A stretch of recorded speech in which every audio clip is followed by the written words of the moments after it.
Hello student, आज हम यहाँ पर एक नया टॉपिक मल्टीप्लिकेशन ऑफ वेक्टर की बात करेंगे। इसके पहले आपने एडिशन और सब्सट्रैक्शन ऑफ वेक्टर के बारे में पढ़ा हुआ था।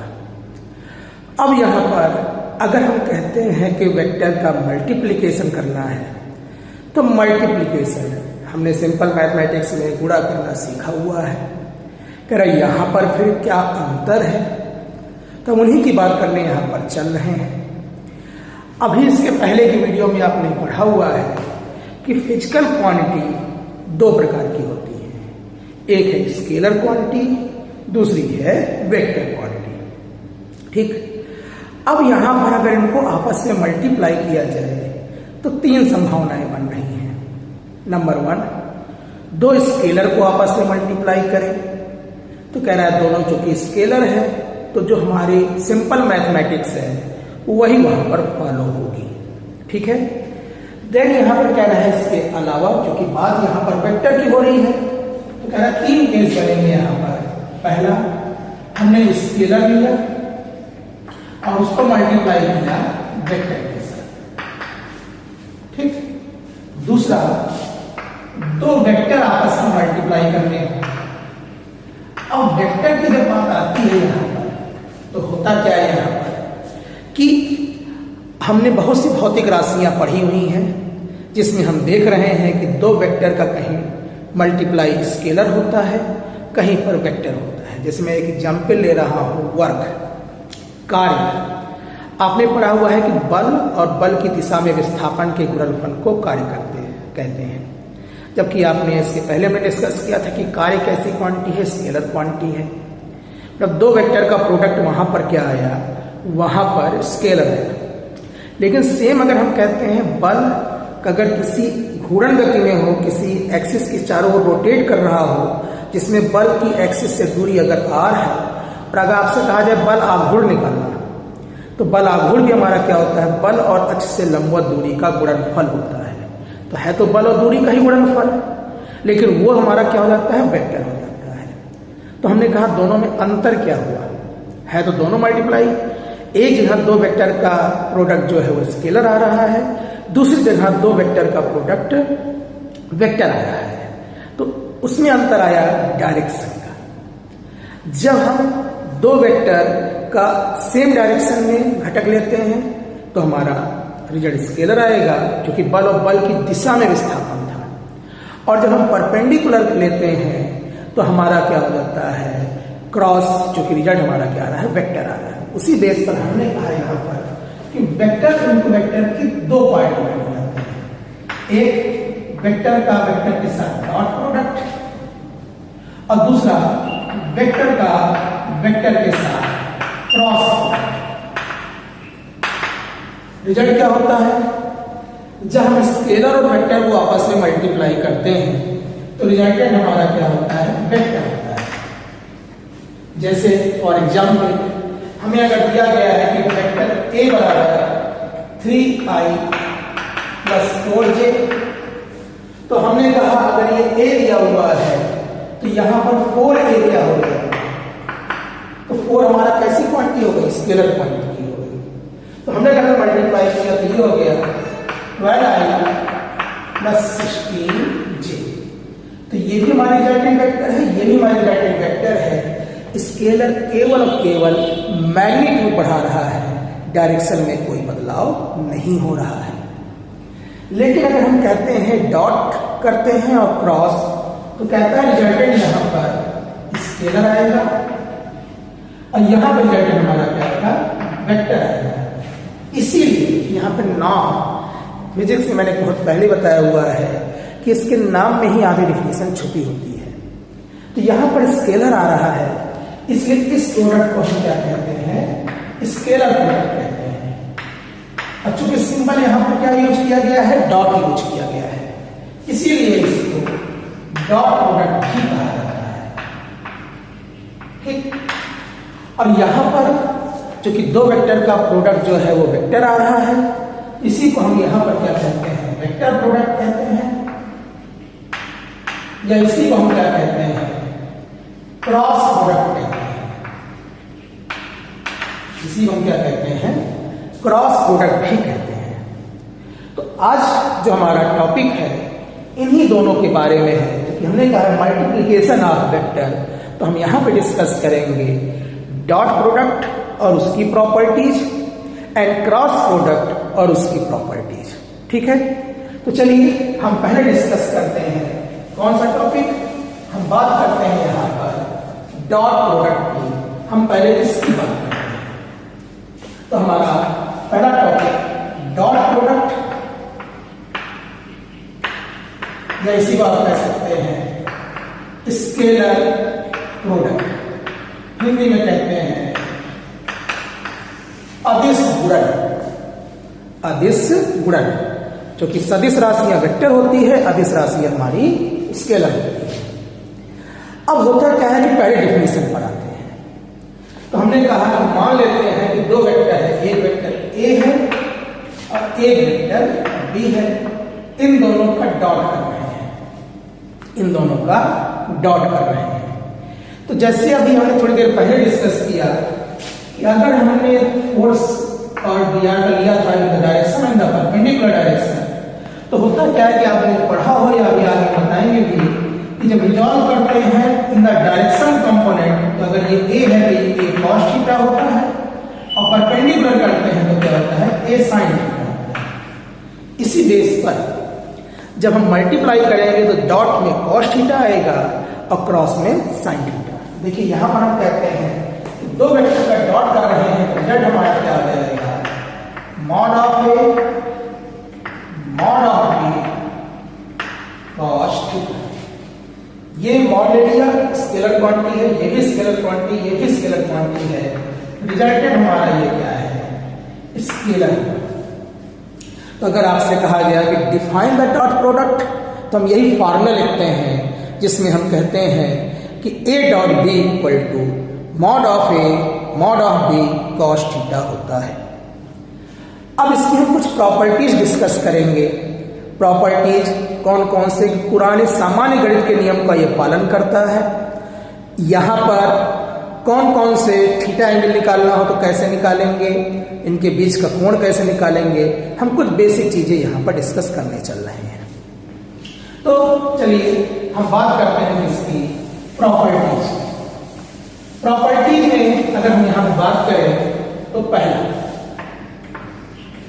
आपने सिंपल मैथमेटिक्स में पढ़ा हुआ है, मल्टीप्लाई में एक नियम आपने पढ़ा हुआ था, कम्यूटेशन लॉ, क्रम विनिमय नियम।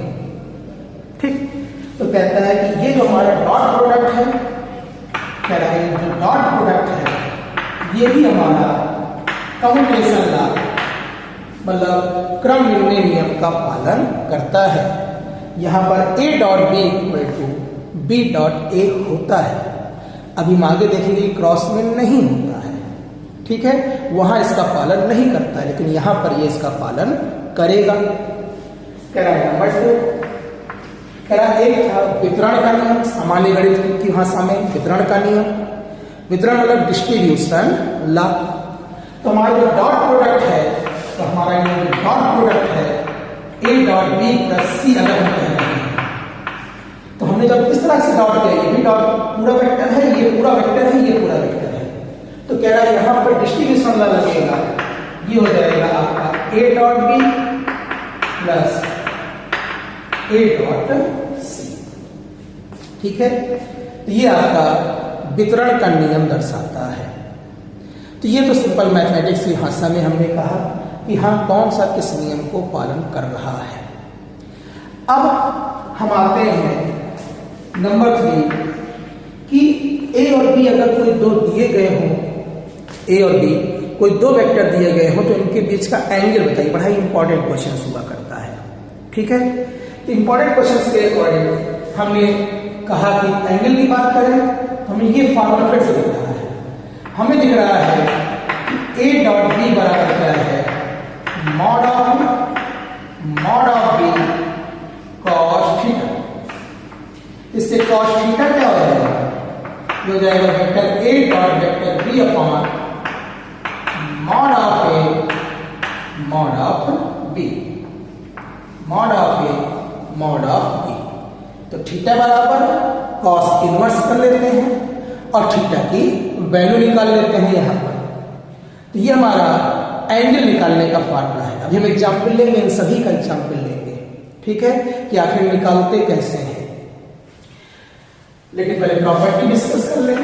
नंबर 4 कह रहा है, आपने जब टाइप्स ऑफ वेक्टर पढ़े हुए थे उसमें आपने एक यूनिट वेक्टर्स पढ़ा हुआ था। यूनिट वेक्टर जो कि यहां पर अगर हम कहें कहीं ज्योमेट्री है, कहीं ज्योमेट्री दिया हुआ हो x y z, इसका मतलब है कि ज्योमेट्री में 3 एक्सिस हैं, मतलब कि 3 परपेंडिकुलर डायरेक्शन है। तो यहां पर वेक्टर के लिए उस डायरेक्शन को दिखाने के लिए यूनिट वेक्टर्स होते हैं। जो x एक्सिस में डिनोट करता है डायरेक्शन को वो i है, जो y एक्सिस में दिखाता है वो होता है j है, जो z एक्सिस में दिखाता है वो होता है k। ठीक, तो ये तीनों भी हमारे i j k क्या हुए, वेक्टर क्वांटिटी हुए।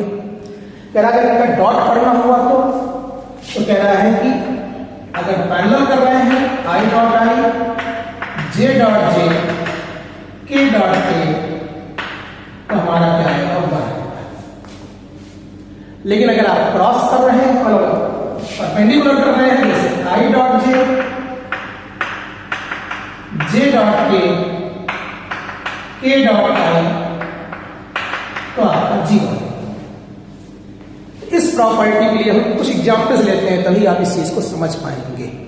ठीक है, तो मान लिया एक वेक्टर था a 3i plus 4j, b हमारा क्या है, मान लिया कि 4i प्लस 2 डायमेंशन ले लेते हैं। आप 3 डायमेंशन ले लीजिए, मान लेते हैं यहां पर 3 4 5 के और यहां पे केवल। तो कहता है सबसे पहले इस एग्जाम्पल आते हैं डॉट पर, कि अगर डॉट करना हुआ a डॉट b तो कैसे करते हैं। हम यहां पर देख क्या रहे हैं कि 2 वेक्टर का जब डॉट करना हुआ तो सीधा सा है, ये हो गया 3i plus 4j plus 5k into 4i plus 2j plus k। अब इनको जब मल्टीप्लाई करेंगे तो ये कॉन्सेप्ट आप ध्यान रखिएगा। अच्छा, ये फार्मूला आपको मालूम है, इस फार्मूले से कि ये कहना ही चाह रहा है कि जब i का i के साथ j का j के साथ k का k के साथ किया तो 1 क्यों हो गया, क्योंकि उस समय हमारा थीटा बराबर क्या था 0 और cos 0 की वैल्यू क्या होती है 1। तो हमने वहां पर i डॉट i जब किया तो i का मैग्नीट्यूड 1, j का मैग्नीट्यूड 1, cos 0 1 हो गया। लेकिन जब i डॉट j किया था तो मैग्नीट्यूड तो अभी भी 1 है, पर इनके बीच में एंगल कितना होता है, 90 डिग्री होता है। और 90 डिग्री होने के कारण i डॉट j 0 होगा, जो कि cos 90 की वैल्यू क्या होती है 0 होती है। तो वो चीज यहां पर कहना चाह रहा है। इसीलिए 2 पैरेलल वेक्टर का डॉट 1 होता है, 2 परपेंडिकुलर वेक्टर का डॉट 0 होता है, बिकॉज ऑफ cos। तो यहां पर वही चीज हम करने चल रहे हैं। क्या यहां पे जब मल्टीप्लाई करेंगे तो अभी भी आपने कहा डिस्ट्रीब्यूशन लॉ को फॉलो करता है। डिस्ट्रीब्यूशन मतलब हर टर्म के साथ मल्टीप्लाई होगा और ये आपस में क्या होंगे, डिस्ट्रीब्यूट होंगे। तो अगर डिस्ट्रीब्यूट करते हैं तो क्या हो जाएगा, देखिए यहां पर a डॉट i, तो 3i इंटू 4i डिस्ट्रीब्यूट किया तो कितना हो गया 12। i डॉट i 1, फिर 3i प्लस 2j, तो कह रहा 6 तो होता है, लेकिन i डॉट j क्या होता है 0। 3i प्लस k, तो 3 तो है लेकिन i डॉट k क्या हो जाएगा 0। फिर j dot i 0, j dot j करेंगे तो 4 इंटू 8 हो जाएगा और j डॉट j 1 होगा। फिर j डॉट k भी हमारा क्या होगा 0 होगा।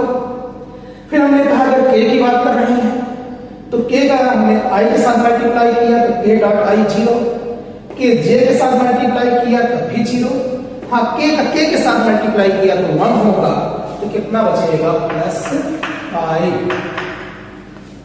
ठीक है, तो हमने देखा डिस्ट्रीब्यूशन ला करके जब आई के साथ जे के साथ के के साथ टर्म मल्टीप्लाई हो रहा है तो उनका प्रोडक्ट 1 आ रहा है, पर आई जब जे या के के साथ या जे आई या के के साथ मल्टीप्लाई हो रहा है तो 0 हो जा रहा है उसी एंगल के कारण। तो हमारा रिजल्टेंट कितना आ गया? हमारा रिजल्टेंट यहाँ पर आ गया कि 2 10 5 15 5 5 से 2 35 35। ठीक है, तो हमारा ये 35 कह रहे हैं 25 कितना आ रहा है? 25 आ रहा है। तो इस केस से हमने देखा कि दो वेक्टर का डॉट कैसे करते हैं। अच्छा, अभी हमारा बचा हुआ है एंगल कैसे निकालते हैं।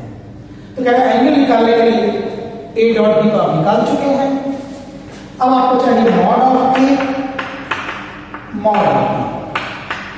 तो मॉड ऑफ ए के लिए ए की वैल्यू है, फार्मूला होता है अंडर रूट जो मल्टीपल है इसका ax स्क्वायर मतलब 3 का स्क्वायर प्लस 4 का स्क्वायर प्लस 5 का स्क्वायर। क्या हो जाएगा यहाँ पर? हो जाएगा अंडर रूट 9 प्लस 16 प्लस 25 तो लगभग हो जाएगा अंडर रूट, इसको जोड़ेंगे तो हो जाएगा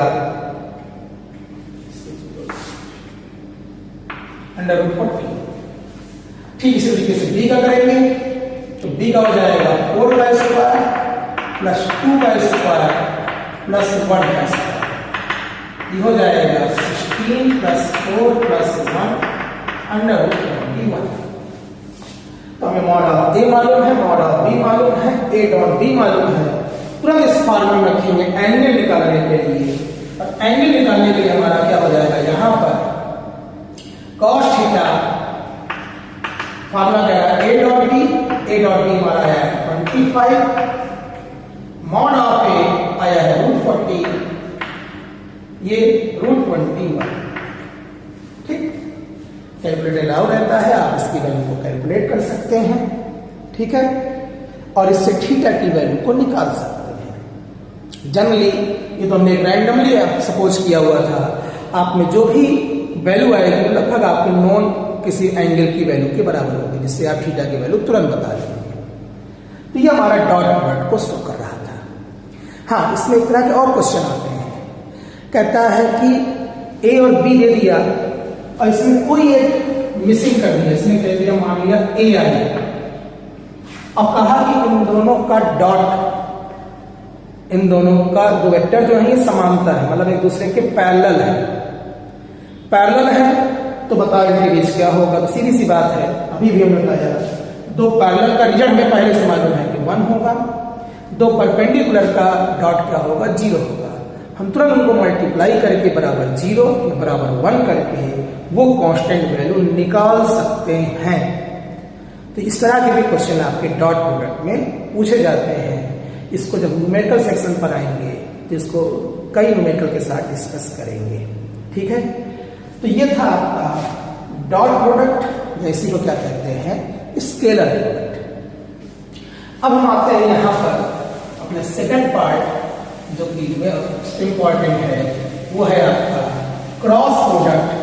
क्रॉस मतलब कि वेक्टर प्रोडक्ट। जैसे मैंने शुरू से ही बताया कि इसको क्रॉस बिकॉज ऑफ सिंबल कहा जाता है, और वेक्टर इसका जो रिजल्ट है वो रिजल्ट हमारा वेक्टर होता है। जैसे फिर मान लिया ए और बी है तो कहा डिफाइन करो, तो कह ए क्रॉस बी बराबर होगा mod of A mod of B sine theta. Cos theta था, यहां साइन थीटा। फॉर्मूला हमेशा याद रखेंगे कि A dot B equal to A B cos theta, A cross B equal to A B sine theta. अभी भी जो ये स्केलर दिख रहा है इससे डायरेक्शन कहाँ है? कह रहा डायरेक्शन होती है, जिसको हम यहां पर किससे दिखा देते हैं? N tag. ये एक यूनिट वेक्टर है जो दिशा बता रहा है किसकी? ए की नहीं, बी की नहीं, ए क्रॉस बी की डायरेक्शन बता रहा है। तो ये हमारा फार्मूला है इसका क्रॉस प्रोडक्ट का। तो जैसा मैंने बताया कि नाम से ही क्रॉस लगाए इसलिए इसको क्रॉस प्रोडक्ट कहते हैं। और रिजल्ट जो दो का क्रॉस का रिजल्ट क्या आ रहा है? वेक्टर आ रहा है, इसलिए इसको वेक्टर प्रोडक्ट भी कहते हैं। ठीक है, अब इसकी प्रॉपर्टीज देखते हैं। इसकी प्रॉपर्टीज थोड़ी सी डिफर है और इसमें हम थोड़ा सा, चूंकि वेक्टर है तो थोड़ा डीप जाएंगे। और तो होता क्या है, पहला हमने डॉट में कहा था कि क्रम विनिमय नियम का पालन करता है, a dot B equal to B dot A कहा था, लेकिन क्रॉस प्रोडक्ट नहीं करता है। यहां पर a क्रॉस b जो है ये b क्रॉस a के बराबर नहीं होता है।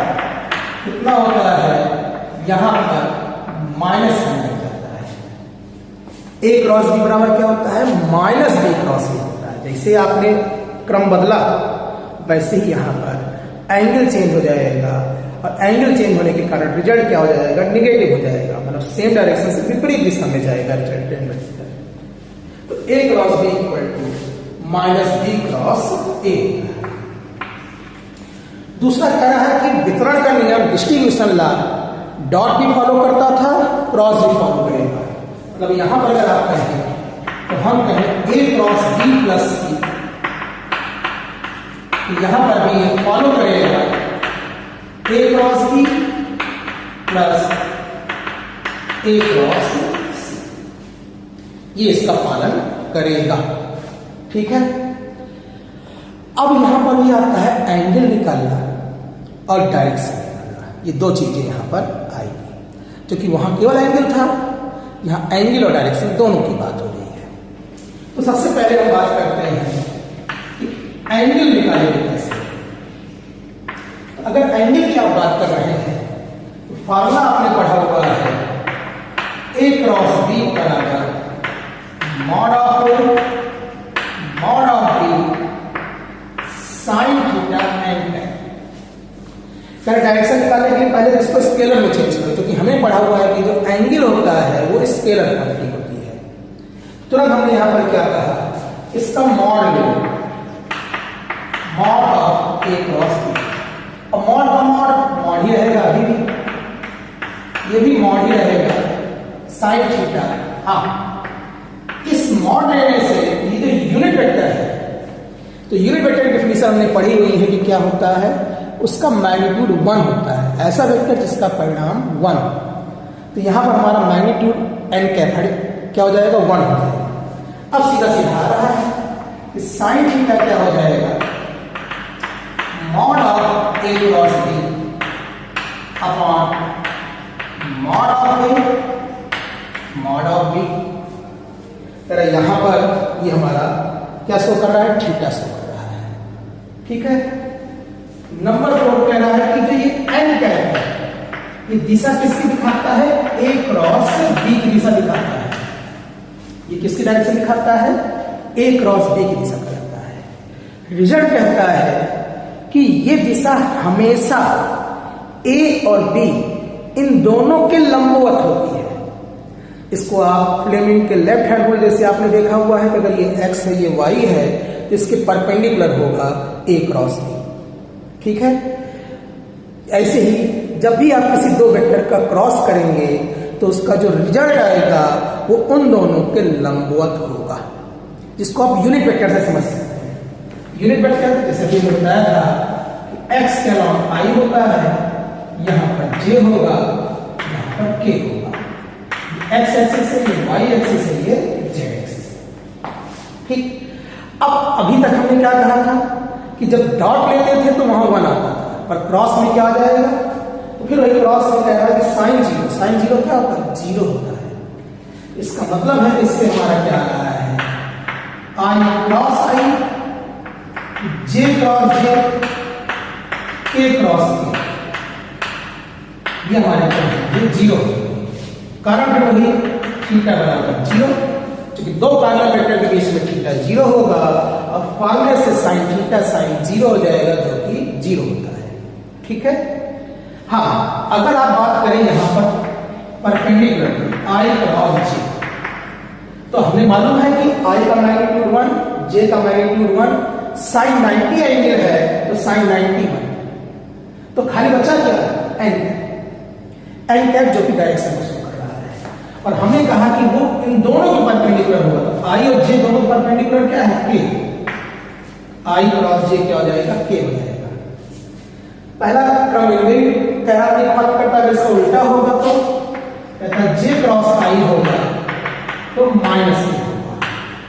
ठीक इसी तरीके से जे क्रॉस के करेंगे तो आई होगा, के क्रॉस आई करेंगे तो जे होगा। उल्टा करेंगे के क्रॉस जे करेंगे तो माइनस आई होगा, आई क्रॉस के करेंगे तो माइनस जे होगा।